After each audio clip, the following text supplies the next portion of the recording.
Tareq Azzoum is outside central Gaza's largest hospital in Deir el-Balah. Tareq, talk to us about some of the challenges.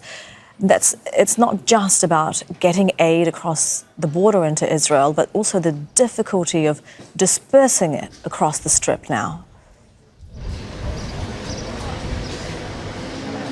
Well, Elizabeth, despite the latest Israeli announcement to allow for a basic amount of aid into the Gaza Strip, the process of aid deliveries to the territory remains fraught with severe challenges. One of the main and key challenges is the collapse of security here in Gaza. Many aid convoys are still at high risk of being looted.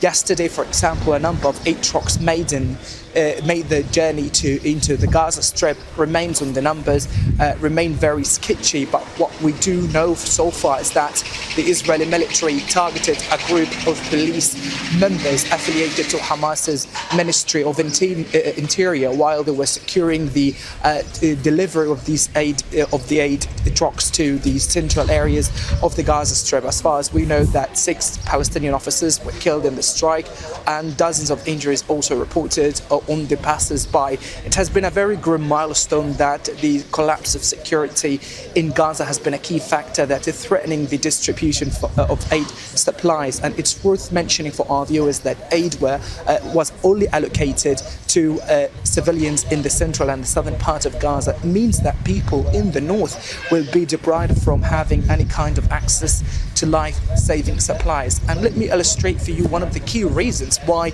there is a full threat on aid deliveries to the territory. Israel has been systematically targeting police members who were securing the delivery of aid to Gaza, creating some sort of a very unstable security environment, which really supported the emergence of the armed organized gangs here in Gaza that had taken the advantage of the absence of law in Gaza in order to start stealing and looting aid trucks. And this has been also a part of a long and a prolonged systematic policy of deprivation, where many families did not get anything to eat over the course of the past 18 months, deepening the entire crisis. So what we can say apparently is that Gaza is still witnessing a very complex cumulative crisis that started from day one of the Israeli war in Gaza. Until now, aid workers are still operating under the threat of airstrikes and amid a very complex security environment, which sometimes